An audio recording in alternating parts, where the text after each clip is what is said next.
জুলাই মাস উপলক্ষে আমরা প্রত্যেকটা উপজেলা গুরুত্বপূর্ণ উপজেলা ভিত্তিক পদযাত্রা পথসভা আপনাদের সাথে আমরা যোগাযোগের জন্য এসেছি।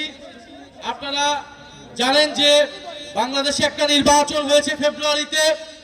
সেই নির্বাচন দুইটা নির্বাচন ছিল। কয়টা নির্বাচন? দুইটা নির্বাচন ছিল, গণভোট এবং আপনারা এমপিতে ভোট দিয়েছেন। গণভোটে হ্যাঁ এবং নাতে ভোট ছিল। সংস্কারের পক্ষে অথবা বিপক্ষে বাংলাদেশের 70% মানুষ হ্যাঁ এর পক্ষে ভোট দিয়েছে, সংস্কারের পক্ষে ভোট দিয়েছে। কিন্তু এই সরকার, এই বিএনপি সরকার গণভোট এবং জুলাই সনদকে এখন অস্বীকার করছে, জনগণের সাথে প্রতারণা করছে, জাতির সাথে গাদ্দার এবং বিশ্বাসঘাতকতা করছে। প্রিয় এলাকাবাসী, আমরা 5টা দাবি নিয়ে এসেছি। এই গণভোটের গণরায় বাস্তবায়ন করতে হবে, যার মাধ্যমে সংস্কার হবে, দেশের পরিবর্তন হবে, যেটা আপনার আমার আকাঙ্ক্ষা ছিল জুলাই গণঅভ্যুত্থানে। যে আকাঙ্ক্ষার কারণে আমরা এই পরিবর্তন দেখার জন্যই শেখ হাসিনার বিরুদ্ধে রাজপথে নেমেছিলাম। দ্বিতীয়ত, আমরা তরুণদের কর্মসংস্থানের দাবি জানিয়েছি।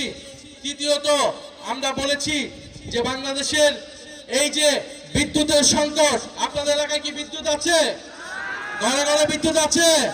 লোডশেডিং হয়, দৈনিক 7 থেকে 8 ঘন্টা করে লোডশেডিং হয়। এই লোডশেডিং সমস্যার সমাধান করতে হবে। এই সরকার কমিটমেন্ট দিয়েছিল, প্রতিশ্রুতি দিয়েছিল তারা বিদ্যুতের সমস্যার সমাধান করবে, কিন্তু এই যে বাজেট দিয়েছে, এই বাজেটে আমরা এমন কিছু দেখি নাই তারা বিদ্যুতের সমস্যার সমাধান করতে হবে। ফলে অবশ্যই ঘরে ঘরে বিদ্যুৎ দিতে হবে এবং দ্রব্যমূল্যের নিয়ন্ত্রণ করতে হবে, মানুষের নিয়ন্ত্রণে অধীন আনতে হবে। এছাড়া দেশে, সারা দেশে আইন শৃঙ্খলার বেহাল দশা। আপনারা জানেন যে কয়েকদিন আগে সংসদে স্বরাষ্ট্রমন্ত্রীকে তার নিজের দলের এমপি বলেছিলেন মাদক কারবারির সূতিকাগার হচ্ছে সেই কক্সবাজার থেকে। স্বরাষ্ট্রমন্ত্রী তার নিজের এলাকায় মাদক বন্ধ করতে পারে না, সে সারা দেশের মাদক কিভাবে বন্ধ করবে? সে সারা দেশের আইন শৃঙ্খলা কিভাবে ঠিক করবে? ফলে এই যে কালীগঞ্জে মাদক কারবারি আছে কি নাই? আছে। প্রত্যেকটা জেলা উপজেলায় মাদক কারবারি দিয়ে ভরপুর হয়েছে। ফলে স্বরাষ্ট্রমন্ত্রীকে বলবো কক্সবাজারে মাদক বন্ধ করুন এবং সারা বাংলাদেশের সকল জায়গায় মাদক কারবারি বন্ধ করুন এবং দেশের আইন শৃঙ্খলা নিশ্চিত করুন। এবং প্রিয় কালীগঞ্জবাসী, আমাদের ভাই শরীফ ওসমান হাদি জীবন দিয়েছিল আজাদির জন্য, স্বাধীন সার্বভৌম বাংলাদেশের জন্য। কিন্তু আমরা দেখছি সীমান্তে সাধারণ বাংলাদেশিদেরকে হত্যা করছে বিএসএফ খনি বাহিনী। আমরা দেখছি সীমান্তে পুশিং হচ্ছে এবং এই সরকার যে নিজেদেরকে জাতীয়তাবাদী সরকার বলে, জাতীয়তাবাদের নামে ব্যবসা করে, সে সীমান্ত হত্যা বন্ধ করতে পারছে না, সে পুশিং বন্ধ করতে পারছে না। ফলে আমরা বলবো সীমান্ত হত্যা বন্ধ করুন, জাতীয়তাবাদের নামে ব্যবসা বন্ধ করুন এবং বাংলাদেশের সীমান্তকে সুরক্ষা দিন। প্রিয় কালীগঞ্জবাসী, জুলাই গণ অভ্যুত্থান হয়েছিল আপনার আমার অংশগ্রহণের ফলে। এখন জুলাই গণ অভ্যুত্থানের পরে নতুন নতুন নেতা তৈরি হয়েছে, নতুন নতুন নেতৃত্ব আসছে। শিলং থেকে, লন্ডন থেকে নেতৃত্ব দেওয়া হয়েছিল নাকি জুলাই গণ অভ্যুত্থান।